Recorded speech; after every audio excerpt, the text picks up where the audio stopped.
It's self-explanatory. I know I need to go chill. Welcome back to another episode of Hotbox. As always, we gotta start this motherfucker off right. So the topic of today is the movie industry. Personal favorite topic because I fucking love movies. But really, I want to talk about the movie industry, and why I think personally it is fucked up to the very core. A lot of the subplots, a lot of the movie tricks and shit,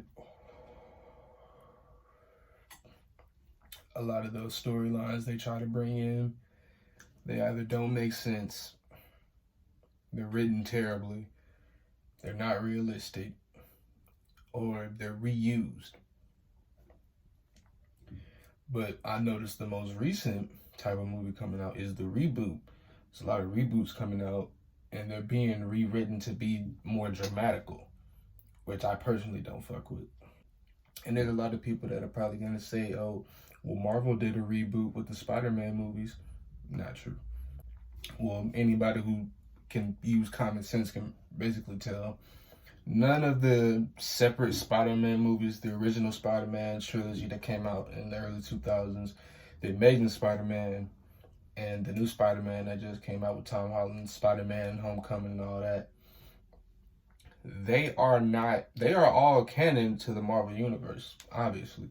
They're all canon. They represent different universes. And this isn't like something new that's been added. This is something that Marvel has brought out of the comic books. Most of all of that Endgame and Infinity War shit, it came from the original comic books written back in the day. And quite honestly, even those were slightly rewritten, but it wasn't for the worse, it was for the better, mostly because the shit that was going on in that comic book was way, way worse. I ain't gonna spoil it for anybody that wants to find out. I'm sure you can find the comic book somewhere online, but yeah, a lot of the shit that originally happened in the comic book was watered down in the movie. That's also another reason why movies aren't always that good, because of the original material that they take from. They don't like interpret it, I guess, properly. It doesn't transition well into whatever storyline they're trying to portray. That's also one of the main problems right there. There's been too much space in between certain movies, and now that the sequels are finally coming out, there's a lot of things that have changed, and there are a lot of things in the real world that have changed that are gonna affect how well a movie can be done. At least that's what I feel. Now, where did they go wrong? I think movies started going wrong. Certain actors started getting overused for certain roles. And I think a lot of that has to do with, like, I want to say relevancy, because there's a lot of older stars who I feel now are just trying to do things now just to simply stay relevant. Like there are some celebrities out there who just do shit and they stay relevant no matter like what they do, just because of who they are and their person. Like, it's naturally in them just to be a star. But there's certain people who they have, like, I guess, the star personality, but it pretty much only comes out in their work, I guess. So outside of their work, you don't really hear their name too much. And if they don't have too much work, especially for older actors, now that they're getting older, a lot of roles require like younger people to portray them. So there's probably less work. So now it's more of like, I guess, I hate to boil it down to this, but it basically boils down to like clout. It's a lot of twists and turns and a whole lot of grimy shit. So when it comes to clout and fame, it's damn near more. It's on the same currency. It's like currency out there. It's damn near like money, fame, and clout when it comes to the movies industry. And I'm talking about Hollywood when I say all this. But a specific actor that I had in mind when I say all this is Tom Holland and Nathan Drake. And not specifically them, but they're just two examples that just popped into my head. Mark Wahlberg, he's an action. He's an action actor, and he does comedy as well. He's proven he can be a comedic actor as well. He's done some funny ass movies. Ted, for example. The Other Guys, for people who have a bit of a a little more of a fucked up sense of humor. And I'd say that's really what it is. It's fucked up humor. But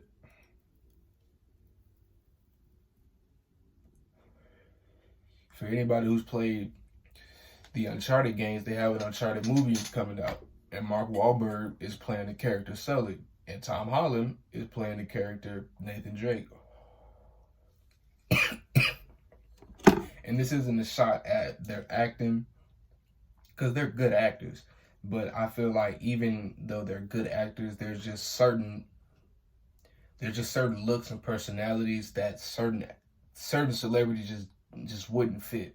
And there's just certain celebrities who you see them and they get into that character and they got the chops to do it, and it's just like, yeah, like that's him. Like that's the character right there. Like couldn't nobody else do that. And personally, I've played all 3 Uncharted games. I haven't played the new one, The Thief's End, I think it's called. I've played at least the first 3. I haven't played the last one. But for the most part, nah. Nah. I just don't see it. And that's not me saying they're bad actors. I just don't see them portraying that well. And again, I know this is all prejudging because this is all off of trailers, but honestly, I just don't see them pulling that off. And I could be wrong. I gotta see the movie to see, but I don't see them pulling that off. So, what makes a good movie? I think what makes a good movie is multiple elements to making a good movie. There has to be not just good characters, but casting is important as well. You have to have the right actors in the right roles, because it helps the chemistry on set. If everybody's able to just get into a certain role, everybody knows their role and everybody knows everybody else's role, the flow of the scene itself and like how these characters are going to interact, it'll be so much more natural. And everybody, that's why improv is so important, because a lot of good movie scenes, a lot of quotes from movies, a lot of them have been improv. And for those who don't understand, that it's improvisation, which is basically when actors go off a script and just throw out lines off the top of their head. And it's usually when they're in the mindset of the character, so it's still within the realm of the movie. It's not no just out of bounds shit.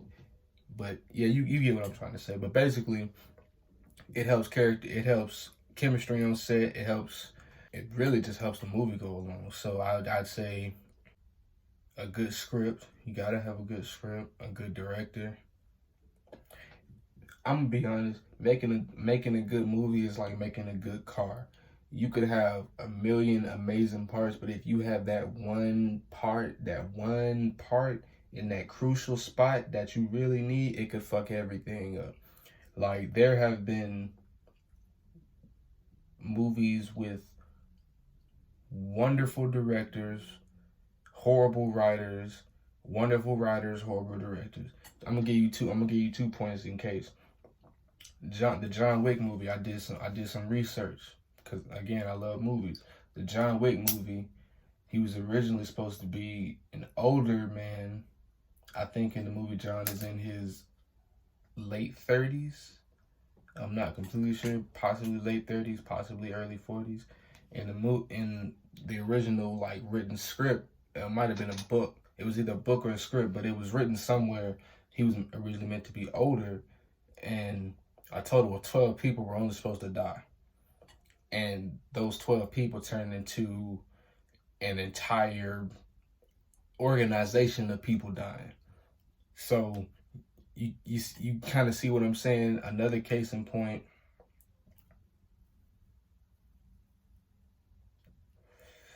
this movie called The Irishman.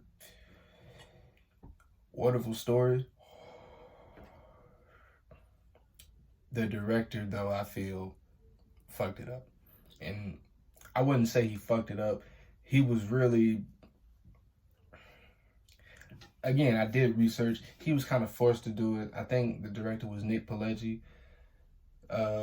He's famous for a lot of old mafia movies. Not old, but old mafia movies like Goodfellas. That's one of his most famous ones. Casino. I don't think he did Donnie Brasco, but he's in that category as far as mob movies. So with that whole thing with the Irishman, Robert De Niro, and I know y'all know who Robert De Niro is. Robert De Niro, he was too old to play that role. And there's this specific scene in the movie. I'm not gonna spoil the whole thing, but there's a specific scene in the movie where he has to beat somebody up, and he does this kick, and the kick is meant to be a more like powerful kick, meant for somebody who was at least in his late 40s. Robert De Niro is almost in his 60s, I believe 70s. The role is meant for somebody in his early 40s, early to late 50s, somewhere probably mid 40s, somewhere around there. So it was meant to have some like real oomph behind it. But the way he did it, you could tell his body wouldn't even physically allow him to put that much into a kick without it hurting himself in the process. And that's what I mean by like crucial things in a movie, because that crucial thing, there were other things in the movie too, but again, I'm not gonna spoil it. But my point is that crucial thing right there, it pretty much fucks up the movie. So that's why I say there's a lot of different key elements, but I'd say the main points are a good script, good director, good writer, and good cast chemistry. Those are the most important things right there. But yeah, I'm almost out of time for today, so that's another episode of the Hotbox. Y'all be tuning as well.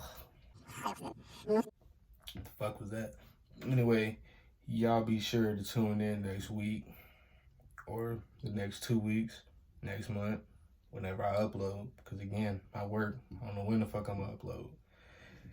Peace. Oh yeah, I almost forgot to give a quick shout out to Back End Sneaks on Instagram. I think he does retail sneaks. I'm not sure, but I know he definitely sells retro Jordans, bro. So holla at my boy on Instagram if you in the Tallahassee area, you know what I'm saying? I definitely seen a pair of dead stock sneaks on there. I'm not sure which pair, but he got all the retro Jordans you need, bro. Holla at my boy, get every, he got all that, bro. All that. I'm not really a sneakerhead, so I ain't look too far into the inventory, but I knew bro from back in the day. Even back then, my nigga had always had some nice kicks on his feet. I give him that for sure. So definitely go fuck with him.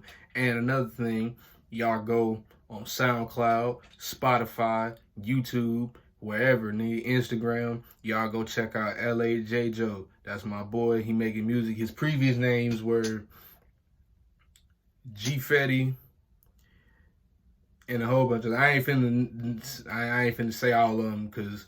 I don't know who the fuck be watching all these, but yeah, his name now is JayJo. It's my nigga. He be making all types of music, banger ass shit. You know what I'm saying? I'm trying to drop if he send it in time, I'm gonna go ahead and drop his track in, like a quick little snippet of some of his shit, a couple of links, and a link to the Back Ends page on Instagram as well. So boom, y'all go check that out for me, man.